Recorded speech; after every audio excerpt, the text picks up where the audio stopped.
In the dusty, sun-blasted nowhere of Perfection, Nevada, population 14 and dropping, something unexpected crawled out of the ground and straight into cult legend. It was 1990, and with barely any fanfare, a strange little movie hit theaters. It wasn't based on a franchise. It didn't have a megastar budget. It didn't promise buckets of gore or shock-a-minute horror. What it had was something rarer: charm, craftsmanship, and a pulse-quickening blend of laughs and terror. That movie was Tremors. And more than 3 decades later, it's still standing tall as one of the most perfectly executed creature features ever made. You can call it horror, but Tremors is more than that. It's part monster movie, part survival thriller, part western, and part buddy comedy, all stitched together with wit and heart. It was directed by Ron Underwood, written by Underwood alongside S.S. Wilson and Brett Maddock, and built with the kind of tight, no-fat storytelling that film students study and filmmakers quietly envy. From its humble opening shots of wide-open nothingness to the final dust-covered standoff, the film is tuned like a machine, lean, fast, and impossible not to enjoy. The premise is gloriously simple. 2 handymen, Valentine McKee, played by Kevin Bacon, and Earl Bassett, played by the late Fred Ward, are sick of their dead-end life in a one-road town and decide to leave. But just when they think they're out, the ground itself starts pulling people under. Turns out, Perfection has become hunting ground for massive subterranean monsters. The Graboids, as they'll come to be known. And the town's only hope is the ragtag group of locals smart enough, scrappy enough, and stubborn enough to fight back. That's it. No doomsday cult, no shady government lab, just giant hungry worms, and the humans unlucky enough to be in their path. What sets Tremors apart isn't its monsters, though those are fantastic with practical effects carrying real weight and menace, but its brains. This is a movie that plays fair with the audience. Every setup pays off. Every scare has logic. Characters talk to each other, plan, screw up, try again, and grow. There's not a drop of lazy writing in sight. Dialogue that seems tossed off in the first act turns out to be critical later. The stakes escalate exactly when they should. The movie understands tension, the way a musician understands rhythm. You build, release, repeat, and never lose the beat. If most horror movies swing wildly between quiet and chaos, Tremors is a symphony. And the cast? They're not just good, they're exactly right. Kevin Bacon brings his signature everyman energy, and you believe every moment of his frustration, fear, and eventual swagger. Fred Ward, ever the underrated gem, anchors the duo with dry wit and no-nonsense charm. Finn Carter's seismologist, Rhonda, is smart, capable, and refreshingly free of the usual genre cliches. She's not the love interest in distress, she's part of the team, right in the dirt with the rest. Michael Gross steals scenes as Burt Gummer, a gun-obsessed survivalist who could have been a one-note joke, but becomes one of the most memorable action horror side characters of all time. Reba McEntire, in her big screen debut, plays his wife, deadpan, shotgun-toting, and as down for the fight as anyone. The reason why Tremors endures is that it doesn't try to be more than what it is, but it nails everything it sets out to do. It's funny without being smug, scary without being mean, and fast-paced without being frantic. It's a movie where the heroes don't need to be superheroes. They just need to think, work together, and try not to make too much noise. There are no slow parts, no filler scenes, no wasted shots. You care about the characters. You respect the threat. And you cheer when the humans outwit the monsters with a jackhammer and a rope. The Graboids from Tremors remain one of the most memorable creature creations in horror cinema. Not just for how they look, but for how they're revealed. These towering, subterranean monsters, part worm, part nightmare, don't jump out of the dirt within the first few minutes. Instead, the film plays the long game, building dread with restraint and clever pacing. You see their presence before you see them. Strange rumbles under the desert floor, fence posts mysteriously sucked down, and in one of the film's most iconic moments, an entire car being yanked underground, headlights vanishing into dust. By the time the audience gets a full look at one, the suspense is built into something nearly unbearable. And when the camera finally lingers on the creature's gaping, slime-covered maw and those snake-like tentacle tongues writhing outward, it's worth the wait.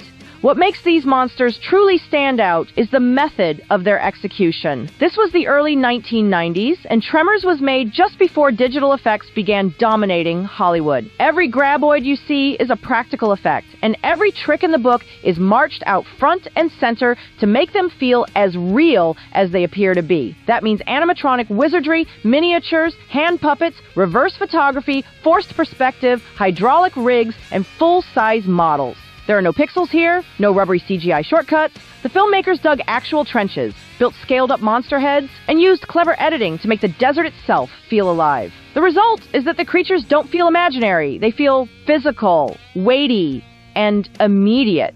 When one bursts through the floorboards or crashes through a concrete barrier, it matters. The tangibility of those effects sells the threat in a way that green screen monsters rarely can. And they're not just dumb beasts either. They're cunning. They adapt to traps, work around obstacles, and push the humans to become more resourceful. That evolving danger adds an extra layer of tension. These monsters learn, and that makes them even scarier. Now, about the music. This is where the film stumbles, but not fatally. The score has something of an identity crisis, bouncing awkwardly between horror-adjacent suspense and near sitcom playfulness. Ernest Trust's original score leaned more into subtle, atmospheric cues, gentle guitar licks, and desert minimalism that underscored the isolation. But somewhere along the way, Universal got nervous. They wanted more energy, maybe something a little more action-packed, maybe something a bit safer for a PG-13 audience. So Robert Folk was brought in to punch it up, and suddenly, scenes of life-or-death tension came laced with heroic flourishes and brassy accents. It shouldn't work, and yet, it kind of does. Somehow, the tonal inconsistency matches the film's unusual blend of creature feature horror and small-town comedy. Tremors knows it's a B-movie with brains. It leans into the absurd without losing the stakes. So the slightly disjointed score, while certainly not a highlight, manages to reflect that self-aware charm. When Tremors hit theaters in January of 1990, it didn't roar onto the scene with fanfare or headlines. It arrived quietly, dwarfed by Oscar contenders like Born on the 4th of July, and overshadowed by a public more focused on prestige dramas than underground desert monsters. It did modest box office numbers, fading fast from theaters. But while Tremors may have stumbled theatrically, it found its voice and its legacy where it mattered, on living room screens across America.